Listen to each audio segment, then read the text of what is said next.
Welcome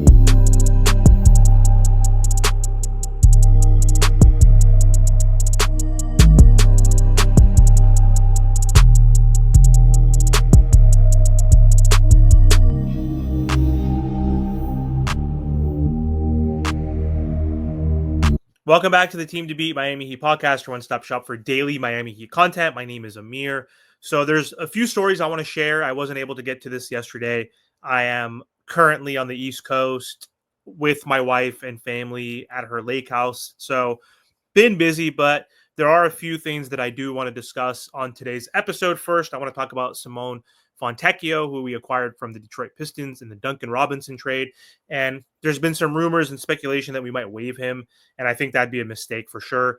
Then need to talk about Haywood Highsmith. Obviously, he is injured and sustained a knee injury while practicing this offseason. He's going to be out for a while, which could shake up the Miami Heat's roster and rotation.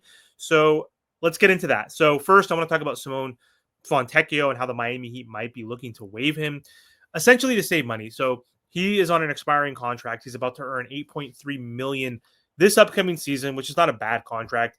And the Heat could look to waive him as a way to dodge the luxury tax. So right now we are a first apron team. We need to get below 1.3 million, I believe, by the end of the season, so we don't get the repeater tax, which is very punitive. And that's something that we don't want to do, is pay that tax. And I understand, like, this is a business, and I understand why Mickey Arison was thinking about doing this. But if you want to compete at all, I don't think it's something you need to do right now. I think it's a really cheap move to make. And yes, he didn't have a great year last season with the Pistons, but his first season with the Pistons, when he had an opportunity, he averaged over 15 points per game, shot over 42% from three. So he is someone who could really space the floor, and that's something the Miami Heat needs, especially trading Duncan Robinson away. He is someone who can come off the bench if the Miami Heat need an extra spark. So waiving him, I think, could be a risk. And waiving Fontecchio, again, would help with the money. There's no doubt about that, but it could also hurt the depth of this roster.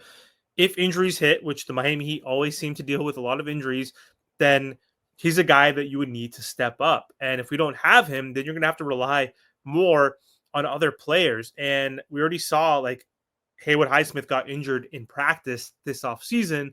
That can happen in a grueling regular season. And you want a guy who can knock down threes and give you solid minutes, who's a veteran. And honestly, I think waiving him would not be the best option. He's also right now playing, I don't know if it's like the Euro tournament, whatever it's called, Euro Basket. I think it's the same competition that Pelle Larsson is in right now. He's playing for Team Italy.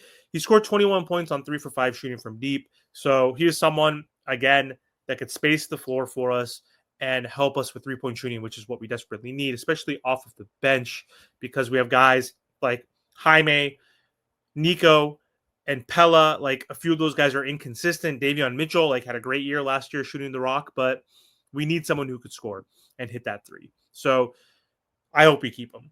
Now on to the tougher news. Haywood Highsmith is dealing with a knee injury.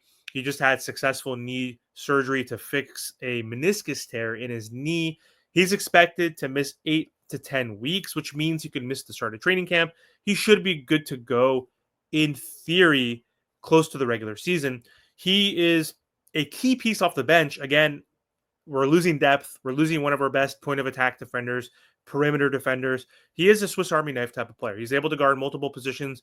He brings the energy when he comes onto the floor, and he shot pretty well from three. He's improved over his last few years, being a reliable corner three-point shooter, and that's something that we need, but we're going to miss him more so, especially on the defensive end. So with Smith out, the Heat are going to have to figure out who's going to step up, and I think that's going to be Pelle Larsson. So for this summer league, this past summer, he was the one who was highlighted, showcased. He had the ball in his hands, had the highest usage, had the highest points per game, stepped up. Like, the Heat didn't do well as a team, but Pelle Larsson, showcased his ability to get to the rim, get to the free throw line, hit those free throws, hit some three-pointers. He needs to improve his shooting, obviously, and his defense. He's a tenacious defender. He tries. Like, he's not a negative defender, but he still needs to improve on the 3-and-D perspective. He's not going to get the ball in his hands like he did in Summer League. He's not going to be able to be that 3-level type scorer. He's going to have to hit down. He's going to have to basically be a catch and shoot 3-point shooter. He's going to have to play really good defense. He's going to have to move off ball on those weak side, strong side cuts. And he is probably going to have now an opportunity. He just needs to try to make up for Haywood's defense, which I don't think he can. I think Haywood's a better defender than him, even though Haywood didn't have the best year defensively last year. But anyway, that's all I have for these 2 quick updates. What do you think the Miami Heat should do with Fontecchio? Do you think they should keep him? Or do you think they should waive him? What's your thoughts on that? I think we should keep him. And what do you think about Haywood's injury? Like, how are the Heat going to adjust? Do you think it's going to be Pella that needs to step up? Is it going to be Jaime that's going to get more of an opportunity? Drop your thoughts and comments below. And also don't forget to subscribe to the channel. Thank you for watching.